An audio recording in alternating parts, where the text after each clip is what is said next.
नमस्कार मित्रांनो. आपल्या सगळ्यांनाच माहिती आहे की गावागावांमध्ये भाऊबंदकी आणि शेजारी पाजारी यांच्यात वाद होण्याचं एक प्रमुख कारण म्हणजे शेतरस्ता. या रस्त्यांवरून होणारे वाद, भांडणं आणि कधीकधी तर प्रकरण हाणामारीपर्यंत जातं.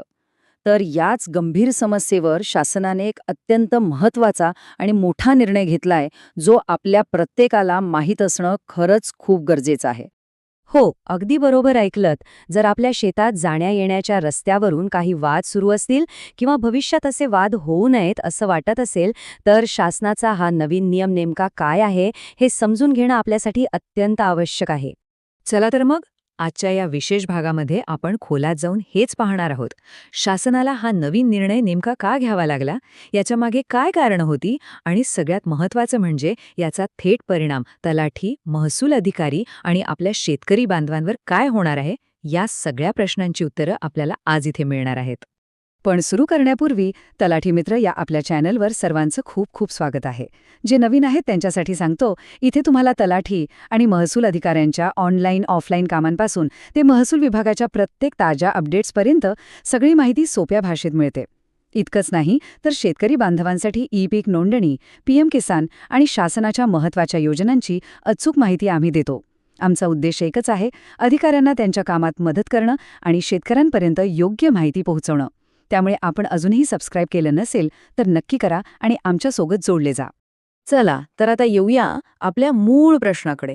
सरकारला अचानक असा नवीन नियम आणण्याची गरज का पडली? या निर्णयामागे नक्की काय पार्श्वभूमी आहे, हे समजून घेणं खूप महत्वाचं आहे. तर बघा, ही गोष्ट काही अचानक घडलेली नाहीये. यामागे एक संपूर्ण प्रक्रिया आहे. याची सुरुवात झाली होती 10 जुलै 2025 रोजी, जेव्हा महाराष्ट्र विधान परिषदेमध्ये एकाच शेतासाठी दुसऱ्या रस्त्याची मागणी करण्याच्या गंभीर मुद्द्यावर चर्चा झाली. तेव्हा महसूल मंत्र्याने सभागृहाला आश्वासन दिलं की यावर कडक आदेश काढले जातील आणि त्याच आश्वासनाची पूर्तता म्हणून 20 एप्रिल 2026 रोजी हे अधिकृत शासन परिपत्रक जारी करण्यात आलं. आणि हे बघा, विधान परिषद सदस्य माननीय श्री शशिकांत शिंदे यांनी अगदी अचूक मुद्दा मांडला होता. ते म्हणाले होते की एखादा रस्ता योग्य पद्धतीने असतानाही दुसरा रस्ता तयार करण्याचा प्रकार होतो, अशी मागणी जर अयोग्य असेल तर ती तात्काळ फेटाळलीच पाहिजे. त्यांच्या याच मुद्द्यामुळे या संपूर्ण प्रक्रियेला खरी गती मिळाली असं म्हणायला हरकत नाही. चला तर मग आता या परिपत्रकाच्या सर्वात महत्त्वाच्या भागाकडे वळूया. शासनाचा तो मुख्य आणि कडक आदेश नेमका आहे तरी काय? हा आदेश समजून घेण्यासाठी आधी त्याचा कायदेशीर आधार पाहूया.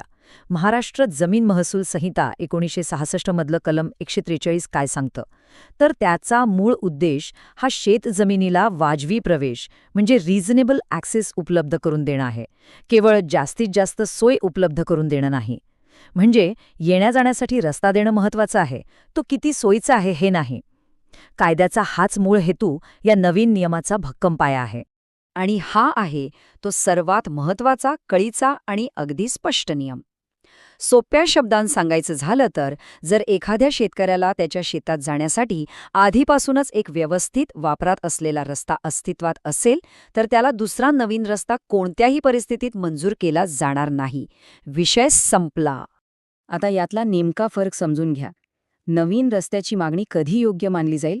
फक्त आणि फक्त एकाच परिस्थितीत, जेव्हा शेतात जाण्यासाठी दुसरा कोणताही वाजवी रस्ता उपलब्ध नसेल, पण केवळ अधिक सोयीसाठी, म्हणजे शॉर्टकट हवाय म्हणून, किंवा अंतर थोडं कमी करायचंय, किंवा काही वैयक्तिक फायद्यासाठी जर नवीन रस्त्याची मागणी होत असेल, तर ती पूर्णपणे अयोग्य मानून सरळ सरळ फेटाळली जाईल.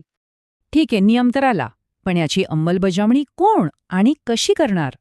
तर यासाठी शासनाने थेट तहसीलदारांवर एक नवीन आणि खूप मोठी जबाबदारी टाकलेली आहे. तर आता तहसीलदारांना एक निश्चित कार्यपद्धतीच ठरवून दिली आहे. नवीन रस्त्यासाठी अर्ज आलाय की त्यांना प्रत्यक्ष जागेवर जाऊन पाहणी करणं बंधनकारक आहे. तिथे त्यांना काय तपासावं लागेल? तर अर्जदाराच्या शेतात जाण्यासाठी दुसरा कोणताही पर्यायी आणि वाजवी रस्ता आहे का? आणि जर असा पर्यायी रस्ता त्यांना आढळला तर नवीन रस्त्याची मागणी तात्काळ फेटाळण्याचे स्पष्ट आदेश आहेत.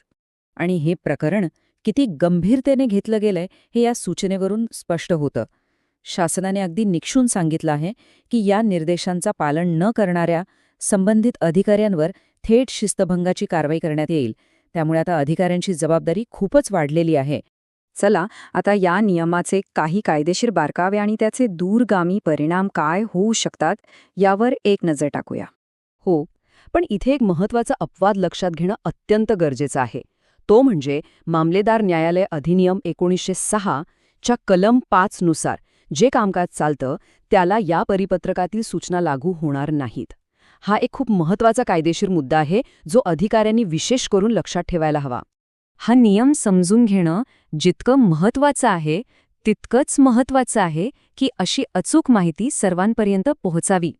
जर हे विश्लेषण आपल्याला खरंच उपयुक्त वाटत असेल तर एक क्षण वेळ काढून तलाठी मित्र चॅनलला सबस्क्राईब करा. तुमच्या एका सबस्क्रिप्शनमुळे आमच्या या प्रयत्नांना मोठं पाठबळ मिळतं. तर या संपूर्ण विश्लेषणाचं सार काय, म्हणजे अधिकारी आणि शेतकरी या दोघांसाठीही यातून निघणारे सगळ्यात महत्त्वाचे मुद्दे कोणते आहेत? या नियमाचा फायदा दोन्ही बाजूंना होणार आहे. अधिकाऱ्यांना आता काय झालंय तर विनाकारण केलेल्या मागण्या फेटाळण्याचे स्पष्ट अधिकार मिळालेत. त्यामुळे निर्णय घेणं सोपं होईल आणि त्यांचा वेळ वाचेल.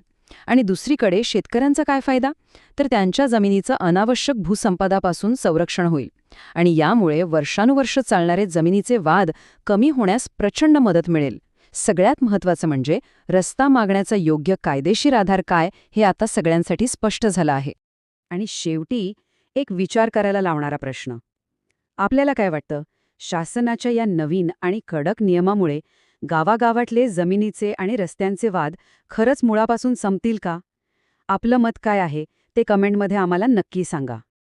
हे सविस्तर विश्लेषण लक्षपूर्वक पाहिल्याबद्दल आपले मनपूर्वक धन्यवाद.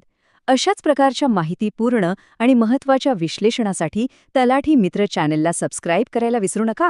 आणि हो, नोटिफिकेशन बेल नक्की दाबा म्हणजे आमचा प्रत्येक नवीन भाग आपल्यापर्यंत सगळ्यात आधी पोहोचेल. या विषयावर आपले काही प्रश्न असतील किंवा काही सूचना असतील तर त्या कमेंट बॉक्समध्ये नक्की लिहा. आम्ही आपल्या प्रत्येक कमेंटला उत्तर देण्याचा नक्की प्रयत्न करू.